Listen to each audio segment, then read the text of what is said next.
Hey guys, Ben here, and this weekend's project, I believe what I'm gonna do is y'all can see this gorgeous stand of sorghum Sudan grass back here on this riverbank. It's probably averaging 6-7 feet tall. It's nice and thick. Definitely the best grass I have on my property right now. So if you guys remember, this is on that riverbank, and this is that barbed wire fence I put in that runs through the swamp. I'm not gonna let the cows into the swamp. I'm just gonna run my electric fence right along the edge of this swamp. I don't know if you can see through there, but I've kind of cleared a path right along the edge of the swamp through there. And we'll run that electric fence there if I can find enough materials and get the cows back on this grass. But I did find something. I suspected this, but now it's got seed heads, I can tell. But I'm like 95% certain I've got some nice patches of eastern gamma grass growing back here. So if I look at these seed heads, I don't know if somebody can 100% confirm, but I'm like, these seed heads are probably 7.5, 8 feet tall. I can't reach the top of them. And the grass blades reach up maybe 6 feet, something like that. And it is a very thick bunch grass. It's thicker than the sorghum Sudan grass actually. And there's quite a few little patches of it, so the cows ought to love it. And I got to figure out a way to help this stuff grow more. You can see some smaller patches of it coming up around it. There's a few more dotted throughout this patch of sorghum Sudan grass. And I'm gonna try like heck to get it cultivated and growing more back here.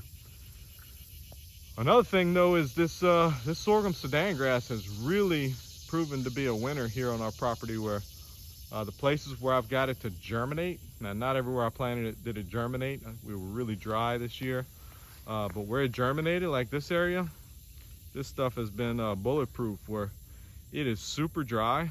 A lot of my other grasses are wilting. This stuff is not struggling at all. And just to show how dry it is, pretty much all throughout my property you see these giant cracks. And I'm not talking about no tiny cracks. These are cracks I can, like I said, stick my hand in. I can't even see the bottom of these things. They go a foot down or more. And this stuff has not struggled at all with the 100-degree summer heat and dry. We haven't had rain. I think in the last about 7 or 8 weeks, we've had a ½ inch total, which is nothing for us. You know, we're a 60-65 inch a year area where we're getting normally 1+ inch per week. We got heavy clay, so when we get dry like this, I mean, it just cracks up and gets nasty. But this sorghum Sudan has done really well. So I'm gonna get to work before this stuff starts wilting and gets stressed out. I'm gonna get these cows back here on this area to eat this stuff up. Separate thing. See, I got kind of some disturbance right here. You see the river back there in the background.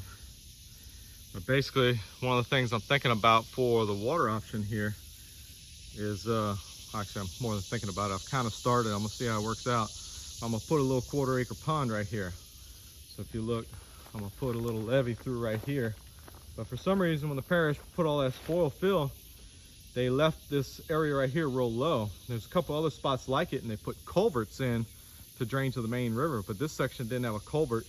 They just had an earthen dam. So I dressed up the dam, you can see over there, with a little bit of clay. And it's kind of naturally about 5 feet deep. And I'll probably dig a couple sections a little deeper to use to make up my dam. But I've kind of started the dam here. I got maybe about 40 more feet to go, but I think I'm gonna come in here and harvest some of these hardwoods for some firewood right here in this little patch. And I'll dig my clay from right there, and we'll close up this dam when I'm done with that. And if we ever get any rain, we'll let this thing fill up. And it's heavy clay, so I know it's gonna hold water when we get rain. So another thing I'm trying here with this riverbank area where I got to put lots of electric fencing in is I ordered some of these straight fiberglass rods from King Cove. And they come, you can get these little clips that fit onto them for your electric wire. What I kind of like about this is they give you a little end cap where you can hammer these in when the ground is dry without destroying them. And then also the ground here is a little bit uneven, and in some places it's soft because I just did a bunch of dirt work. So sometimes I got to go deeper or shallower, and if you got the little tread in post, it kind of limits what you can do. But these, you can just adjust the height up and down. And we're gonna see how well these things work. I'm gonna definitely put them to the test here, because I'm guessing I've got close to a mile of fencing I'm gonna do with these things. So we'll see how they work.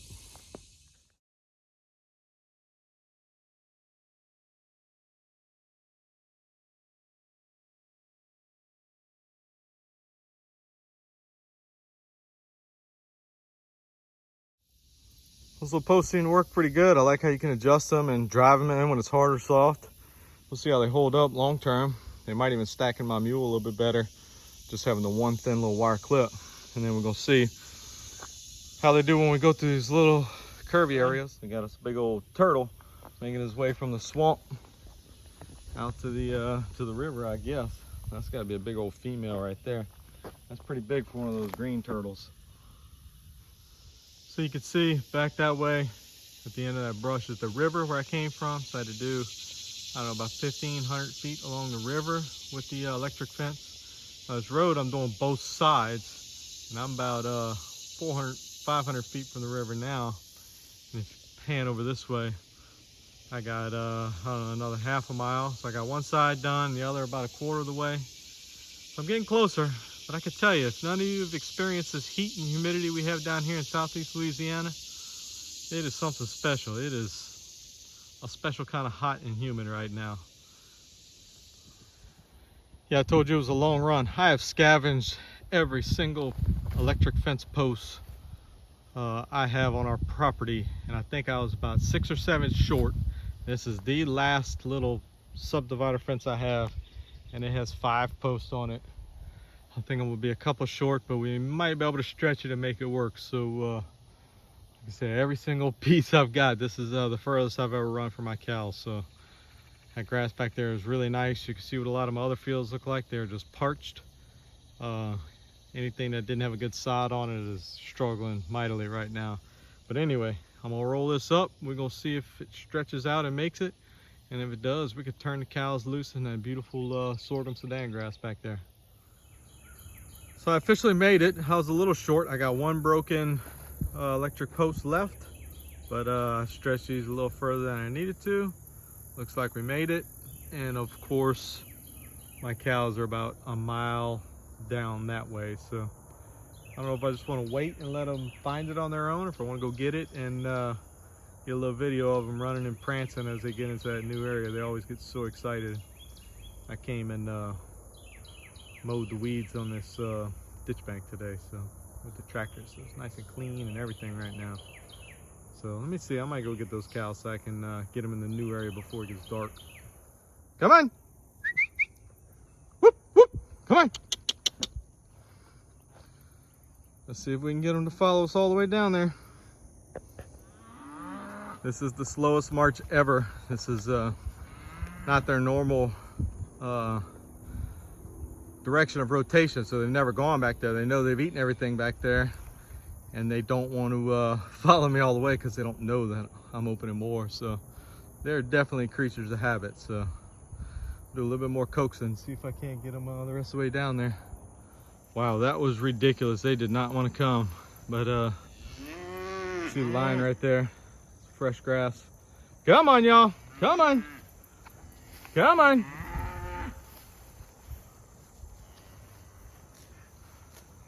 I'm curious if they're just gonna eat as they get on it, or if they're gonna run down and explore the whole area. Sometimes they do one or the other. Come on. So now they're realizing this fresh grass. They're picking up pace. Come on. They're just so excited. Easy now. Come on. Come on. There we go. See, I told y'all I had something good. Come on. Last one. Come on, big girl. Trust me, there's greener pastures. The grass is greener on the other side. Oh yeah, they're just running down the road. It's so funny when you put them in new areas. They just love exploring fresh new ground. Go ahead.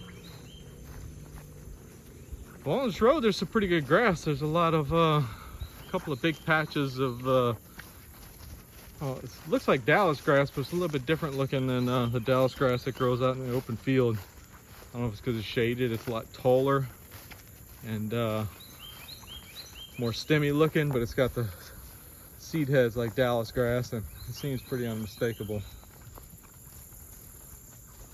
Oh yeah, they couldn't go too far before they stopped and ate. Check them out. But yeah, absolutely the Most electric fencing I've ever put up in a day. That was a butt kicker. But I think it'll be worth it. I've got them on now about 10 or 12 acres of, some of it is this road like this. And a lot of it's that field back there with the sorghum Sudan grass. So it's a little bit outside of my style, but I'm just gonna leave them on it until they've grazed it down. We're in such a bad drought right now. I'm gonna do just about anything to keep them off my pastures. Looks like we got some rain coming in the 10-day forecast. So if we can get a couple of rains in the next 10 days, then we'll be in really good shape for these cows, our pastures. And then I can get them back on my normal 2 or 3 day rotation through our pastures. But these guys are hilarious. They're passing up a lot of good grass. I guess they're just exploring, checking out what they got. But yeah, I did have to mow a 15-foot wide path on that side because the grass was too tall, and it's mostly like marsh kind of grasses growing along the canal. So I figured it was probably worth it just to cut them, make the electric fence easy to see for the cows and the deer. And then there's plenty of bahia. There's Dallas grass, all kind of stuff along this road. And then when we get to the back, along the river, there's about 7 or 8 acres of that sorghum Sudan grass like I showed you at the beginning of the video.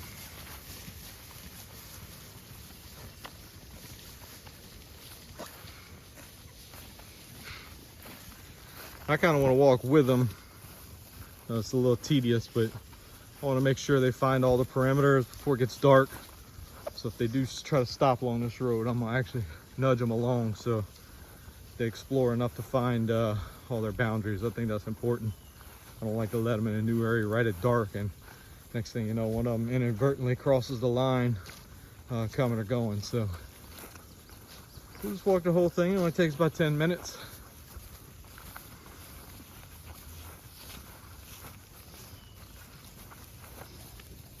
What you doing, girl? It's a big old cow. It's a 3-year-old. See, she's bagging up. I don't think she's terribly far from having a calf. Ought to be most of these girls having calves in July. So I don't know if you noticed, but I actually have both of my bulls in here right now. And I only have 2 open cows. I kind of wanted to get where it's bad drought. I really want to get those 2 open cows bred, and I want all my cows to breed back as soon as we can, because I had that fiasco last year. So I'm really trying to get where I can bring these guys back up 2 or 3 months. I'd like to get them back to March. So all these cows except one, I got 1 heifer in here, that black and white half Dexter, but they're all 3 to, there's a couple of older ones, but most of them are 3 actually. So I'd really like to see if they breed back really quick and we can start moving them forward and get back to having March and April calves. That's what I'd like to do. If they linger again this year and I have July, August, September calves, I may skip next summer. Don't breed them and wait and breed them to have spring calves the following year. So I don't really want to do that. I'm hoping I can just get these guys backed up, and that'll be the best thing for me and for them. Yeah, see, this is that, what I was calling that Dallas grass, and it's really tall. If you look at the seed heads, it's got Dallas grass seed heads, but it's like 2.5 feet tall. I've never really seen it grow like that, so I'm not sure what the deal is, but they're all biting it off as they walk past, so maybe it's something else. I have no idea. Oh yeah, see, they're getting to the opening. Come on, girl. Come on. She says, too much good grass right here. Oh yeah, see, I'm figuring out where the fence line is.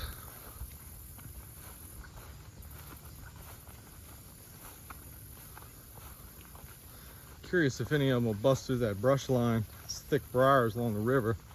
If they'll break through it to actually get to the river. I guess we're gonna find out. As long as none of them swim the river, we'll be okay.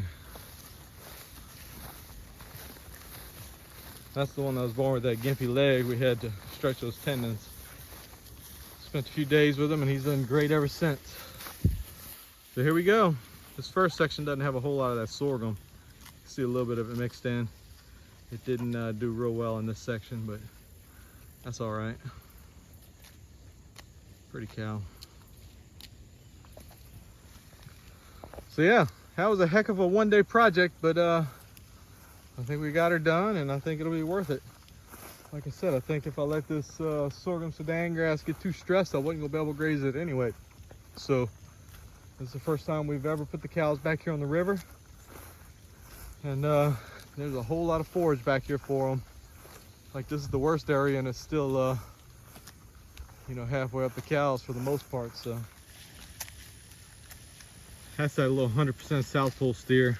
I've been very impressed with that breed so far. He's doing very well.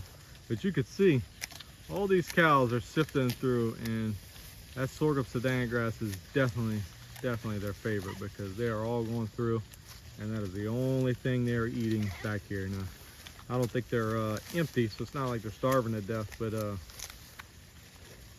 100% definitely their preferred food. We even have some patches of Johnson grass back here, which is normally very sweet. Usually if they can get anywhere near this stuff, they'll tear it up, but they're walking right past it to get this Sorghum Sudan grass.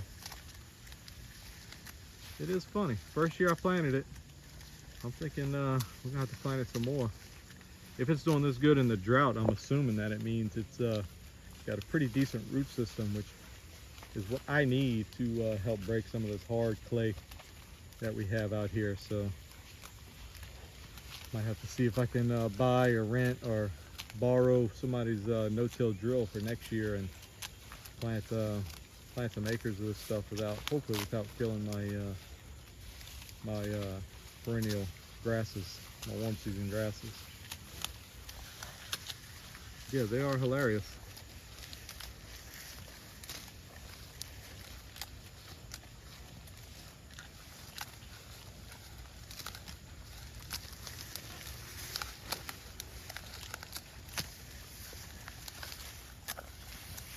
Let's see if she hits that, nope.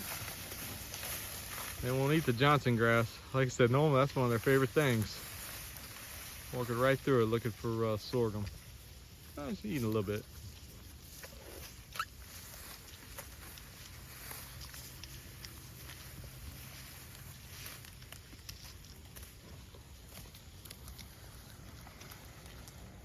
I'll have Dexter.